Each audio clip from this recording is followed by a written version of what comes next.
സഊദിയിലെ അൽ Qasem പട്ടണത്തിൽ ഒരു വലിയ ഈത്തപ്പനത്തോട്ടമുണ്ട്. ഗിന്നസ് ബുക്കിൽ ഇടം നേടിയ ഈ തോട്ടത്തിൽ 2 ലക്ഷത്തിലധികം ഈത്തപ്പന മരങ്ങളാണുള്ളത്. 45 തരം ഈത്തപ്പഴങ്ങൾ ഓരോ സീസണിലും ഇവിടെ നിന്ന് വിളവെടുക്കുന്നു. ഏകദേശം 10,000 ടണ്ണിലധികം വരുമിത്. ലോകത്തെ ഏറ്റവും വലിയ വഖഫ് ഭൂമിയാണിത്. ഇവിടുത്തെ വരുമാനം ലോകമെമ്പാടും മസ്ജിദുകൾ നിർമ്മിക്കാനും ചാരിറ്റി പ്രവർത്തനങ്ങൾക്കും മക്കയിലെയും മദീനയിലെയും പള്ളികളിൽ ഇഫ്താർ ചടങ്ങുകൾക്കുമായാണ് വിനിയോഗിക്കുന്നത്. സഊദിയിലെ ഏറ്റവും വലിയ ധനികൻ സുലൈമാൻ അൽ റജഹിയാണ് ഈ തോട്ടം വഖഫ് ചെയ്തത്. ദാരിദ്ര്യത്തിൻ്റെ ചുറ്റുപാടിലായിരുന്നു റജഹിയുടെ ബാല്യം. ഒരു ദിവസം സ്കൂളിൽ മാനേജ്മെൻറ്റ് വിദ്യാർത്ഥികൾക്കായി ഉല്ലാസയാത്ര സംഘടിപ്പിച്ചു. ടൂറിനുള്ള എല്ലാവരോടും 1 ദീനാർ വീതം കൊണ്ടുവരാൻ ആവശ്യപ്പെട്ടു. എന്നാൽ റജഹിയുടെ മാതാപിതാക്കൾക്ക് അത് നൽകാൻ പോലും കഴിയുമായിരുന്നില്ല. അത്രയും ദാരിദ്ര്യത്തിലായിരുന്നു ആ കുടുംബം. ടൂറിൻ്റെ ദിവസം അടുത്തു വരും തോറും കരഞ്ഞു സങ്കടപ്പെട്ട് നിൽക്കാനേ റജഹിക്ക് കഴിയുമായിരുന്നുള്ളൂ. എന്നാൽ പാദവാർഷിക പരീക്ഷയിൽ ഒന്നാമതെത്തിയ തൻ്റെ വിദ്യാർത്ഥിക്ക് ഒരു ഫലസ്തീൻ അധ്യാപകൻ 1 ദീനാർ സമ്മാനമായി നൽകി. അതുമായി സ്കൂൾ ഓഫീസിലേക്ക് ഓടുകയായിരുന്നു കുഞ്ഞു റജഹി. അങ്ങനെ ആ യാത്രയിൽ റജഹിയും ഭാഗമായി. കാലം കടന്നുപോയി. പഠനശേഷം ചെറിയ രീതിയിൽ തൊഴിൽ തുടങ്ങിയ റജഹി ജിദ്ദയിൽ ഒരു റൂം വാടകയ്ക്കെടുത്തു തുടങ്ങിയ ബാങ്ക് കാലക്രമേണ സൗദിയിലെ ഏറ്റവും വലിയ ബാങ്കിംഗ് നെറ്റ്വർക്കുകളിലൊന്നായ അൽ റജഹിയായി വളർന്നു പന്തലിച്ചു.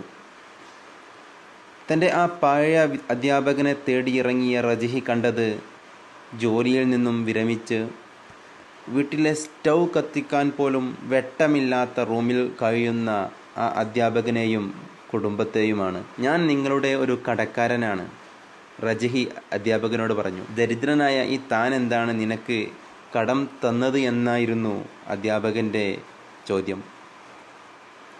റജഹി പണ്ടത്തെ ആ സംഭവം വിവരിച്ചു. ആ 1 ദീനാർ കടം വീട്ടാനാണോ താൻ ഇവിടെ എത്തിയത് എന്നായിരുന്നു അധ്യാപകൻ്റെ ഭാവം. അദ്ദേഹത്തെയും കൂട്ടി ഒരു ബംഗ്ലാവിൻ്റെ മുമ്പിലെത്തിയ റജഹി പറഞ്ഞു, ഈ ബംഗ്ലാവും ആ കാണുന്ന കാറും നിങ്ങളുടേതാണ്.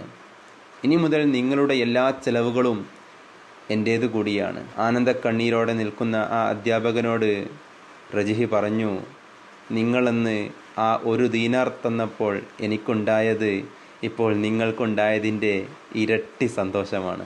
2010 തൻ്റെ ഭാര്യമാർക്കും മക്കൾക്കും സമ്പാദ്യത്തിൽ നിന്ന് അവരുടെ വിഹിതം നൽകിയ ശേഷം തൻ്റെ ഭാഗമായി കിട്ടിയതെല്ലാം റജഹി ദാനം നൽകുകയായിരുന്നു. ഇപ്പോൾ അദ്ദേഹത്തിൻ്റെ വഖഫ് ഭൂമിയുടെ മൂല്യം 60 ബില്യൺ റിയാലാണ്. 1 ലക്ഷം കോടിയിലധികം ഇന്ത്യൻ രൂപ. സൗദി അറേബ്യയിലെ ഏതു ചെറുപട്ടണത്തിലും റജഹി കുടുംബം പടുത്തുയർത്തിയ മസ്ജിദുകൾ നിങ്ങളെ സ്വീകരിക്കാനുണ്ടാവും. ഖുർആൻ ചാരിറ്റബിൾ സൊസൈറ്റി, ദഅ്വ സെൻ്ററുകൾ തുടങ്ങി റജഹി കുടുംബത്തിൻ്റെ കയ്യെത്താത്ത ഒരു ആത്മീയ മേഖല സൗദിയിലില്ല. 15 ലക്ഷത്തിലധികം തൊഴിലാളികൾക്കാണ് ഓരോ മാസവും ഈ കുടുംബം വേതനം നൽകുന്നത്. നിങ്ങളുടെ സ്വത്തിൻ്റെ പകുതി നിങ്ങൾ കുടുംബത്തിനു നൽകി, ബാക്കി പകുതി ദാനധർമ്മവും. നിങ്ങളുടെ ചെലവിനു വേണ്ടി എന്താണ് നിങ്ങൾ കരുതി വച്ചത്? ഒരു ഇൻ്റർവ്യൂവിൽ അവതാരകൻ്റെ ചോദ്യത്തിനോ റജഹി പുഞ്ചിരിയോടെ പറഞ്ഞത് ഒന്നും മാറ്റിവെച്ചിട്ടില്ല എന്നായിരുന്നു. 80-കാരനായ തനിക്കായി ഒന്നും ഈ ഭൂമിയിൽ ബാക്കിയില്ല. ഞാൻ പൂർണ്ണമായും സ്വതന്ത്രനാണ്, ഒരു പക്ഷിയെപ്പോലെ. ദൈവം വിളിക്കുമ്പോൾ ഒരു കണ്ണിയുടെയും ബന്ധനമില്ലാതെ തനിക്കു മടങ്ങാം, റജഹി തുടർന്നു.